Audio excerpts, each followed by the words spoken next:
এটা একটা শীতকালের যেমন ভিডিও। হ্যাঁ ভাই ভিউয়ার্স, একটা কথা বলবো, গরমকালে যে গরম পড়ছেন, এই শীতকালের মধ্যে শীত থাকলেও গরমই লাগে। হ্যাঁ ভিউয়ার্স, কারণ গ্রীষ্মকালে যে গরম পড়ছেন, গরমের শরীর একেবারে গরম হয়ে আসছে, এই লেগা শীতের মতো গরম লাগে। এমন আপনাদের সঙ্গে কখনো এমনটা হয়েছে? হইলে কমেন্টে লিখবেন। এরপর বলছে আমি কি এই কই, গরমের জ্বালা এত গরম যে না, শরীরটা এখনো গরমই রয়েছে, মানে আত্মার তো শান্তি নাই। কিন্তু কিন্তু যে গরম লাগে একেবারে বাঁচতেই পারি না।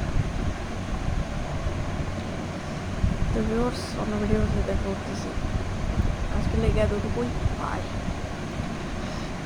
তো ভিউয়ার্স, শীতের মধ্যেও কোনো শান্তি নাই, গরম থেকে মুক্তি পাওয়ার সুযোগই নাই। মানে যে গরম পড়ছে, রাত হোক দিন হোক, সবসময় খালি গরমে একেবারে বসে থাকি আমি। ভিউয়ার্স, আমার তো পুরো স্ক্রিন জ্বলতেছে, পানির মধ্যেও শান্তি নাই।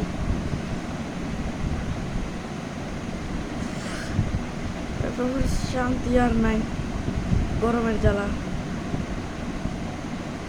এরকম। শীতের মধ্যে কি কারো গরম লাগছে কমেন্টে লিখবা, কারণ গ্রীষ্মকালের যে পাওয়ারের গরম আমার একেবারে গরম বানা আলছে। Like share comment subscribe. হ্যাঁ, ভিডিও দেখলে একটু ফানি লাগলে কমেন্টে হাসির ইমোজি লেখা যাও। Goodbye, like share subscribe.